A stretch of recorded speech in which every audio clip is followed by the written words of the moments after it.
ಸಾಮಾನ್ಯವಾಗಿ ನಮಗೆ ಪ್ರಾಣಿಗಳ ಇಂಗ್ಲಿಷ್ ಹೆಸರುಗಳು ಗೊತ್ತಿರುತ್ತೆ, ಆದರೆ ಅವುಗಳ ಮರಿಗಳಿಗೆ ಇಂಗ್ಲಿಷಲ್ಲಿ ಏನಂತ ಕರಿತೀವಿ ಗೊತ್ತಿರೋದಿಲ್ಲ. ಈ ಒಂದು ವಿಡಿಯೋದಲ್ಲಿ ಕೆಲವು ಪ್ರಾಣಿಗಳು ಮತ್ತು ಅವುಗಳ ಮರಿಗಳಿಗೆ ಇಂಗ್ಲಿಷಲ್ಲಿ ಏನಂತ ಕರೀತಾರೆ ಅನ್ನೋದನ್ನ ತಿಳ್ಕೊಳ್ಳೋಣ. ಫಸ್ಟ್ ಒಂದು ನೋಡಿ, ಕಾವ್. ಕಾವ್ ಅಂದರೆ ಹಸು ಅಂತ ಅರ್ಥ.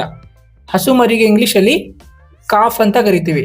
ಇದನ್ನ ಕಾಲ್ಫ್ ಅಂತ ಉಚ್ಚಾರ ಮಾಡೋದಿಲ್ಲ, ಇಲ್ಲಿ ಎಲ್ ಸೈಲೆಂಟ್ ಆಗತ್ತೆ, ಇದನ್ನ ಕಾಫ್ ಅಂತ ಉಚ್ಚಾರ ಮಾಡ್ತೀವಿ. ಹೆಣ್ಣಂದ್ರೆ ಕೋಳಿ, ಕೋಳಿ ಮರಿಗೆ ಚಿಕನ್ ಅಂತ ಹೇಳ್ತೀವಿ. ಡಾಗ್ ನಾಯಿ, ನಾಯಿ ಮರಿಗೆ ಪಪಿ ಅಂತ ಹೇಳ್ತೀವಿ. ನೆಕ್ಸ್ಟ್ ಒನ್ ಕ್ಯಾಟ್, ಬೆಕ್ಕು, ಬೆಕ್ಕಿನ ಮರಿಗೆ ಇಂಗ್ಲೀಷಲ್ಲಿ ಕಿಟನ್ ಅಂತ ಹೇಳ್ತೀವಿ. ನೆಕ್ಸ್ಟ್ ಒನ್ ಹಾರ್ಸ್, ಕುದುರೆ, ಕುದುರೆ ಮರಿಗೆ ಇಂಗ್ಲೀಷಲ್ಲಿ ಕಾಲ್ಟ್ ಅಂತ ಹೇಳ್ತೀವಿ. ಗೋಟ್ ಅಂದರೆ ಕುರಿ, ಕುರಿ ಮರಿಗೆ ಇಂಗ್ಲೀಷಲ್ಲಿ ಕಿಡ್ ಅಂತ ಹೇಳ್ತೀವಿ. ನೆಕ್ಸ್ಟ್ ಒನ್ ಲಾಯನ್ ಅಂದರೆ ಸಿಂಹ, ಸಿಂಹದ ಮರಿಗೆ ಇಂಗ್ಲೀಷಲ್ಲಿ ಕಬ್ ಅಂತ ಹೇಳ್ತೀವಿ. ಟೈಗರ್ ಹುಲಿ, ಹುಲಿ ಮರಿಗೆ ಇಂಗ್ಲೀಷಲ್ಲಿ ಏನಂತ ಕರಿತೀವಿ ಕಾಮೆಂಟಲ್ಲಿ ತಿಳಿಸಿ.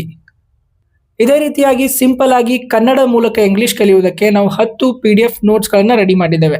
ಇದರಲ್ಲಿ ಏನೆಲ್ಲ ಇರುತ್ತೆ ಅಂದರೆ 5000 ವಾಕ್ಯಗಳು, 3000 ಶಬ್ದಗಳು, A to Z English grammar ಇರುತ್ತೆ, 100 ಇಂಗ್ಲಿಷ್ ಗಾದೆ ಮಾತುಗಳು ಇರುತ್ತೆ, 500 ಸಮಾನಾರ್ಥಕ ಮತ್ತು 500 ವಿರುದ್ಧಾರ್ಥಕ ಶಬ್ದಗಳು ಇರುತ್ತೆ. ಇವೆಲ್ಲವೂ ಸಿಂಪಲ್ ಆಗಿ ಕನ್ನಡ ಮತ್ತು ಇಂಗ್ಲಿಷಲ್ಲಿ ಎಕ್ಸ್ಪ್ಲೇನ್ ಮಾಡಲಾಗಿದೆ. ಇವುಗಳ ಬೆಲೆ ಕೇವಲ 70 ರೂಪೀಸ್ ಇದೆ. ಇವುಗಳನ್ನು ನೀವು ಯಾವುದೇ ವೆಬ್ಸೈಟ್ಗೆ ಹೋಗಿ ಡೌನ್ಲೋಡ್ ಮಾಡಿಕೊಳ್ಳುವ ಅವಶ್ಯಕತೆ ಇಲ್ಲ. ಇಲ್ಲಿ ಒಂದು ಕೊಟ್ಟಿರುವ ನಂಬರ್ಗೆ ವಾಟ್ಸಾಪ್ ಮೇಲೆ ಹಾಯ್ ಅಂತ ಮೆಸೇಜ್ ಮಾಡಿ ಅಥವಾ ಕಾಲ್ ಮಾಡಿ ಎಲ್ಲ ನೋಟ್ಸ್ಗಳನ್ನು ನಾವು ನಿಮ್ಮ ವಾಟ್ಸಾಪ್ ನಂಬರ್ಗೆ ಕಳಿಸ್ಕೊಡ್ತೀವಿ. ಸೊ ತಡ ಯಾಕೆ, ಕೂಡಲೇ ಈ ಒಂದು ನಂಬರ್ಗೆ ವಾಟ್ಸಾಪ್ ಮೇಲೆ ಹಾಯ್ ಅಂತ ಮೆಸೇಜ್ ಮಾಡಿ. ಇದೇ ರೀತಿಯಾಗಿ ಇಂಗ್ಲಿಷ್ ಕಲಿಯುವುದಕ್ಕೆ ನಮ್ಮ ಪೇಜನ್ನು ಫಾಲೋ ಮಾಡುವುದನ್ನು ಮರೆಯಬೇಡಿ. Thank you.